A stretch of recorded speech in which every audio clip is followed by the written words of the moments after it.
Pelan-pelan.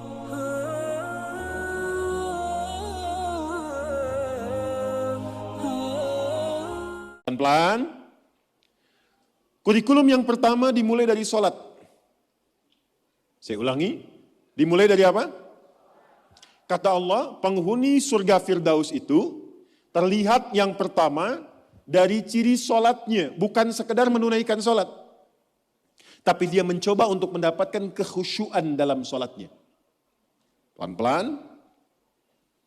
Ini saya belum bicara dengan suami ya, bicara status ibu dulu. Sebagai istri, sebagai ibu, sebagai anak. Maka kalau ingin levelnya naik, mengikuti jejak Sayyidah Khadijah, maka yang pertama dibangun hubungan dengan Allah dulu. Dalam bahasa Arab, hubungan kuat itu yang sulit dipisahkan disebut dengan silah.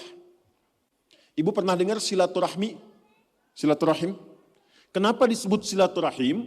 Maksudnya hubungan perhatian yang kuat, yang saat berpisah pun masih ingat, masih mendoakan, masih mengenal. Di silaturahim yang sukses itu bukan Anda ketemu, Anda nyapa, bukan. Kalau Anda nyapa orangnya ada, wajar. Tapi kalau Anda berpisah masih ingat teman, masih didoakan, masih disupport, itulah silaturahim. Nah, ibadah yang melatih kita terhubung kuat dengan Allah, sehingga dimanapun tersambung dan dijaga oleh Allah, itu disebut dengan sholat namanya.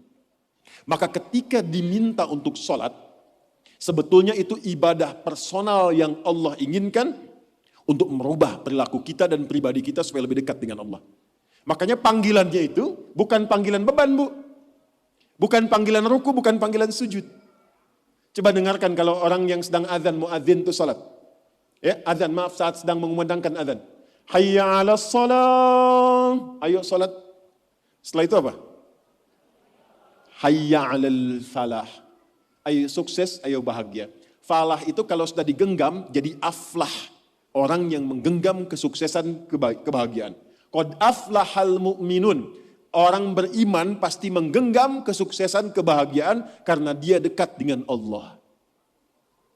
Maka saya kembalikan, kenapa yang pertama yang dilatih adalah sholat dan itu mutlak bagi seorang perempuan.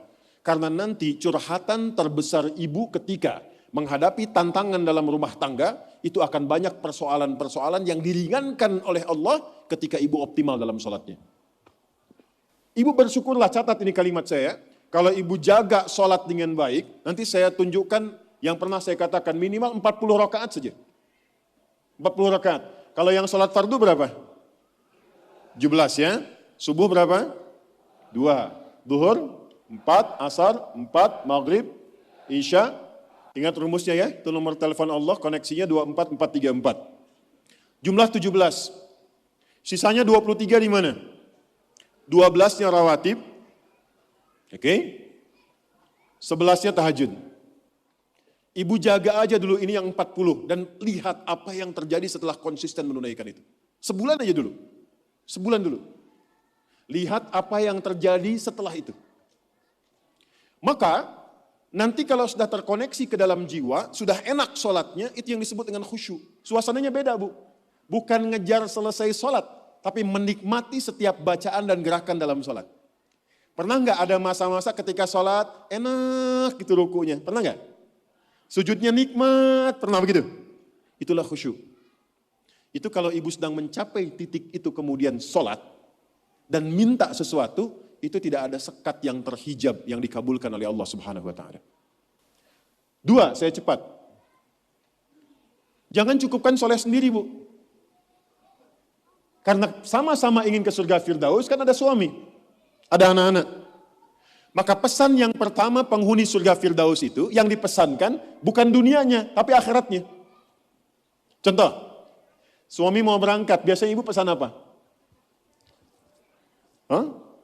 Hati-hati ya Pak, gitu kan? Ya, sukses ya. Pernah nggak ibu bilang pertama kali yang disampaikan, ayah jangan lupa sholat ya? Pernah nggak? Tuh. Sekarang hari apa? Yang ke masjid siapa? Laki-laki perempuan? Yang ke masjid suami ibu, yang ke masjid laki-laki. Pernah nggak ibu siapkan pakaiannya? Pernah, bagus. Pernah nggak siapkan parfumnya? Bagus. Tapi pernah nggak ibu bisikkan di telinganya? Pak, nanti pas khatib duduk di antara dua khutbah, doakan rumah tangga kita samara sampai surga ya. Pernah nggak? Belum. Padahal di situ ada pesan kuatnya. Di situ ada hikmah indahnya. Jadi ternyata sholat itu ketika dimunculkan ciri pertama, kita kemudian tebarkan ke semua anggota keluarga. Bu, kalau cuman hafal waktu sholat, itu iman standar. Surganya standar.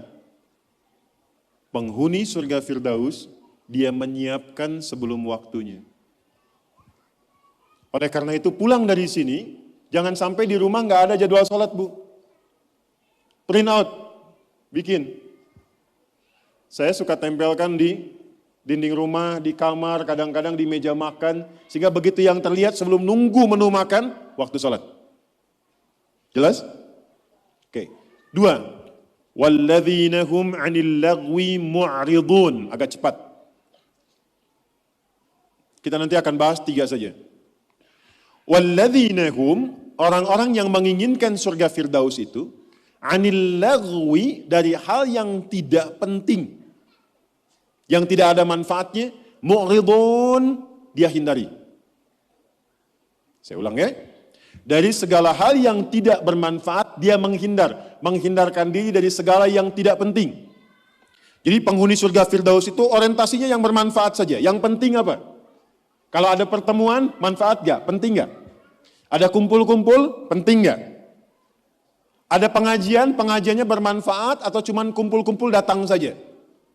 Penghuni surga Firdaus, dia petakan semua kegiatannya dalam frame segala yang bermanfaat, segala yang penting saja.